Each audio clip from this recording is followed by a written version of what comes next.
11 दिसंबर 2022 को जब हमारी सरकार बनी थी, प्रदेश की आर्थिक हालत ठीक नहीं थी। प्रदेश आर्थिक संकट के दौर से गुजर रहा था और इस आर्थिक संकट का मुख्य कारण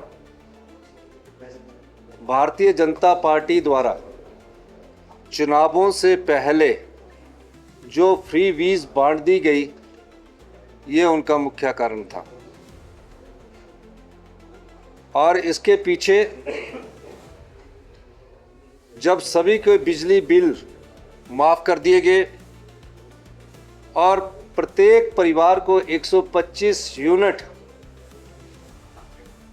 मुफ्त में बिजली प्रदान कर दी गई 1 मीटर पर, तो अगर किसी परिवार के 4 सदस्य थे तो 4 मीटर पर 600 यूनिट बिजली फ्री उस परिवार को मिलती रही। किसी प्रकार से कोई सोच नहीं की गई। चुनावी वर्ष था, फटाफट प्रदेश के खजाने को लुटाने का दायित्व पिछली भारतीय जनता पार्टी की जयराम सरकार ने की। फिर पानी के बिल सारे माफ कर दिए गए और जो बड़े होटल थे उन्हें 1 रुपया सब्सिडी प्रति यूनिट बिजली के हिसाब से दी गई। चुनाव को सिर्फ 4 महीने रह गए तो 600 संस्थान खोल दिए गए। जो संस्थान चले थे वहां से कर्मचारियों और अधिकारियों को ट्रांसफर करके उनको संस्थान को चलाने की कोशिश की। जैसे इन सब के बांटने के बाद भी हिमाचल प्रदेश की जनता ने मुफ्त पानी लेने के बावजूद भी, मुफ्त बिजली लेने के बावजूद भी और 50% महिलाओं को बस किराए में छूट देने के बावजूद भी भारतीय जनता पार्टी को सत्ता में नहीं आने दिया। 2019-20 में हम रेवेन्यू सरप्लस स्टेट थे, 2018-19 में हम रेवेन्यू सरप्लस स्टेट थे। चुनावों से पहले भारतीय जनता पार्टी द्वारा जो फ्री वीज बांटी गई, उससे प्रदेश के खजाने को बहुत नुकसान हुआ। मुख्यमंत्री बनने के बाद जब अधिकारियों ने मेरे पास राज्य सरकार का लेखा जोखा जो पिछली सरकार थी रखा, और मैंने उसी दिन से प्रयास किया और हमने 1 साल में 20% अपनी अर्थव्यवस्था में सुधार किया और 2200 करोड़ रुपए का राजस्व कमाया। राजस्व का एक मैं उदाहरण देना चाहता हूं। पिछले 5 साल से शराब के ठेकों को ऑक्शन नहीं की जाती थी, और जब ऑक्शन नहीं की जाती थी उसको 10% के हिसाब से रिन्यू कर दिया जाता था। यानी कि 1500 करोड़ रुपए अगर साल में पूरे हिमाचल प्रदेश से आने होते थे तो 10% पर 150 करोड़ पर रिन्यू करके उन्हीं ठेकेदारों को दे दिया जाता था। मैंने सबसे पहला फैसला एक्साइज एंड टैक्सेशन के आधार को देखते हुए ऑक्शन किया, और पहले ही साल हिमाचल प्रदेश सरकार को 485 करोड़ रुपए का राजस्व अर्जित हुआ। भारतीय जनता पार्टी के 5 साल में 665 करोड़ रुपए का ही राजस्व आया। और उसके बाद डीजल पर इन्होंने वैट कम कर दिया था। जब हमने डीजल पर वैट को वापस उस जगह पर लाया, उस समय उन्होंने कहा, डीजल पर जब वैट वापस आया उस समय उन्होंने कहा, उस समय के पेट्रोलियम मिनिस्टर जो थे केंद्र के, उन्होंने कहा कि सरकार ने वैट बढ़ा दिया। हमने अर्थव्यवस्था को मजबूत करने के लिए वैट बढ़ाया। मेरे ख्याल उस समय पेट्रोलियम मिनिस्टर जो थे हरदीप पुरी जी थे, और हमने 3 रुपए डीजल के बढ़ाए। इस तरह कई और हमने व्यवस्था परिवर्तन किया और 2200 करोड़ रुपए का राजस्व कमाया।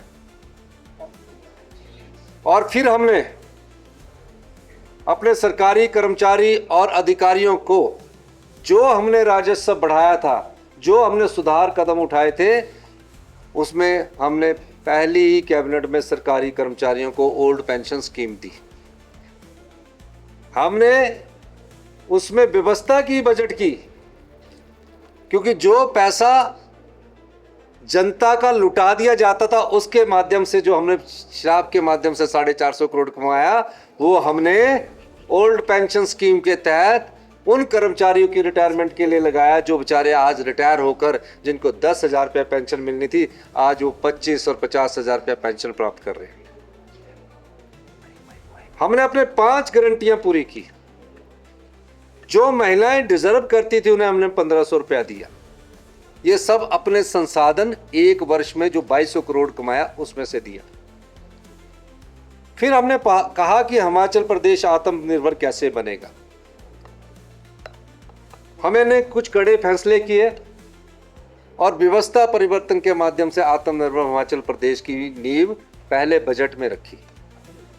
और आज मुझे खुशी है, जहां हमने इस आर्थिक संकट को काबू किया है, अब आर्थिक संकट को नियंत्रण करने के लिए फिस्कल डिसिप्लिन और फिस्कल प्रूडेंस के माध्यम से हम आगे बढ़ रहे हैं। सरकारी कर्मचारी हमारे परिवार के सदस्य है। मैं खुद सरकारी कर्मचारी के परिवार से आता हूं, लेकिन सरकारी कर्मचारियों को जो हम 1 तारीख को पेंशन देते थे और सैलरी देते थे, हर महीने हम सरकारी कर्मचारियों को सैलरी के रूप में 1200 करोड़ रुपया, और जो पेंशनधारी हमारे बुजुर्ग हैं उनको 800 करोड़ रुपया हम हर महीने की पहली तारीख को देते थे। यानी 2000 करोड़ रुपया हर महीने हम कर्मचारियों के और अधिकारियों की सैलरी और पेंशन के लिए खर्च करते। होता क्या है कि इन सैलरी और पेंशन को देने के लिए हम बाजार से 7.5% पर ऋण उठाते हैं। यानी कि 2000 करोड़ रुपए मेरा हम 7.5% पर ऋण उठाते हैं, क्योंकि जो हमारी ट्रेजरी होती है उस ट्रेजरी में कई खर्चे निकलते रहते हैं। 2000 करोड़ पहली तारीख तक नहीं होता है। और जो हम रिजर्व बैंक ऑफ इंडिया से जब हम सैलरी और पेंशन देने के लिए लोन लेते हैं तो उस पर 7.5% ब्याज देना पड़ता है। और जो हमें केंद्र सरकार से शेयर आता है, जो हमारा केंद्र सरकार से शेयर आता है, वो कब आता है? जो हमें पैसे मिलने चाहिए, जो हमारे राज्य का शेयर बनता है, चाहे आरडीजी है, तो 6 तारीख को हमारे को आरडीजी आती है और 10 तारीख को शेयर इन सेंट्रल टैक्सेस आता है, वो आता है 10 तारीख को। तो 5 दिन का जो इंटरेस्ट हमें लोन के रूप में हम सैलरी और पेंशन देने के लिए करते, वो बनता है 3 करोड़ रुपया। अगर एक महीने में हम 3 करोड़ रुपया सरकारी कर्मचारी और पेंशनों के देने के लिए लोन उठाकर देते हैं, तो उस व्यवस्था को सुचारू करने के लिए ये फिस्कल डिसिप्लिन की बहुत जरूरत थी। और हमने इसमें प्रयास किया, और इस प्रयास के माध्यम से हर साल हम हर महीने 3 करोड़ रुपया बचाएंगे, तो 36 करोड़ रुपया हमारा बचेगा ब्याज का। क्योंकि सरकारी कर्मचारियों को पेंशन तो मिलनी है, पे भी मिलनी है, तो वो 36 करोड़ रुपया हम सरकार की किसी कल्याणकारी योजनाओं में लगा रहे हैं। जैसे कि हम विधवाओं के बच्चों के लिए शिक्षा को मुफ्त करके योजना लाए हैं, ऐसी कई कल्याणकारी योजनाएं। अब उस व्यवस्था को सुचारू रूप करने के लिए हमें 1 महीने ये कष्ट उठाना पड़ रहा था, और हमने इसके लिए कहा कि जो सरकारी कर्मचारी तो विभाग है, लेकिन जो बोर्ड है, मैं ये भी बताना चाहूँगा कि जो बोर्ड होते हैं, बोर्ड निगम कारपोरेशन जितने भी होते हैं, बोर्ड निगम कारपोरेशन के सैलरी पहली तारीख को उनके अकाउंट में चलेगी, और जो बोर्ड निगम पेंशन देते हैं वो पेंशन भी उनके अकाउंट में चली जाती है। हम तो ये कहते हैं कि जितने बोर्ड निगम कर्म है हमारे और लाभ कमा रहे हैं और लाभ कमाकर 20-20 करोड़, 5-5 करोड़, 2-2 करोड़ इनकम टैक्स देते हैं, उन्हें अपने सरकारी कर्मचारियों का पूरा डीए भी देना चाहिए, पूरा एरियर भी देना चाहिए। ये हम ऐसी व्यवस्था भी आने वाले समय में करना चाह रहे हैं। और जो उनके ऑफिशियल हैं, नॉन ऑफिशियल मेंबर हैं, उनको भी अच्छी सैलरी और अच्छी पैकेज देकर खर्च करना चाहिए। ये हमारा विचार है। अब मैं ये भी कहना चाहता हूँ, अगले महीने से हम इसमें थोड़ा सा और सुधार करके 1 तारीख से सैलरी देने की प्रयास उसमें हम करेंगे, क्योंकि हमारे जो सरकारी कर्मचारी है, अधिकारी है, उन्होंने ईएमआई की विवश किस्तें देनी होती है, तो मैं इसमें भी गंभीरता से विचार करूंगा। लेकिन सैलरी के लिए और पेंशन के लिए लोन उठाकर 3 करोड़ दिया जाए, उसमें भी थोड़े सुधार की जरूरत है। हम उस दृष्टि से भी इसको काम करेंगे। अब ये सवाल पैदा होता है कि जो भारतीय जनता पार्टी या सरकारी कर्मचारियों और अधिकारियों की बड़ी खैर ख्वाह बनी हुई है, उस भारतीय जनता पार्टी से ये पूछा जाना चाहिए था, क्या यह सत्य नहीं है कि आपने प्रदेश के खजाने को लुटाया है? क्या यह सत्य नहीं है कि आपने बिजली को फ्री कर दिया? और क्या यह सत्य नहीं है कि ताज होटल, वाइल्ड फ्लावर होटल और जो करोड़ों रुपया टैक्स देते हैं 3 स्टार होटल, उनको 1 रुपया प्रति यूनिट बिजली की सब्सिडी दी है? इससे क्या हुआ? 2200 करोड़ रुपया हमें बिजली बोर्ड का देने के लिए हो गया, क्योंकि हमने एश्योरेंस दी कि हम सरकार 2200 करोड़ रुपया देगी चुनावों से पहले, और 2200 करोड़ रुपया हमें बिजली बोर्ड को देना। अगर हम 2200 करोड़ बिजली बोर्ड को नहीं देंगे तो उनकी सैलरी और पेंशन पर भी संशय खड़ा हो जाएगा।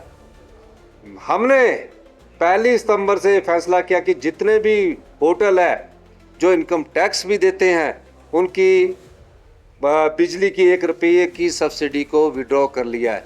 इससे हमारे राजस्व में 200 करोड़ रुपया आएगा। अभी 1 पार्ट किया है, बिजली में 4 पार्ट में सब्सिडी को हम कम करने जा रहे हैं। दूसरा, इंडस्ट्रीज की बिजली को अभी हमने नहीं छुआ है। डोमेस्टिक के जो 125 यूनिट अभी हमने नहीं छुआ। पूरी तरह स्टडी करने के बाद, प्रूडेंटली सोचने के बाद हम आगे बढ़ेंगे। तीसरा, पानी माफ कर दिया गया, मतलब ताज वाला भी पानी का कोई बिल नहीं देगा, आपका वाइल्ड फ्लावर हॉल का भी कोई बिल नहीं देगा, आपके जितने होटल है उनका कोई बिल नहीं आएगा। ये सब कब किए गए? क्या ये सत्य नहीं है? ये सब चुनावों से पहले किए गए। फिर हमारी बहनें थी, अगर हमारी बहनें सरकारी कर्मचारी है और बस में अपना बिल देना चाहती, इन्होंने कहा 50% महिलाओं को भी बस किराए में छूट दे देगी। फिर क्या किया? 3 रुपये बैठ के डीजल सस्ता करने के लिए इन्होंने वो भी माफ कर दिए।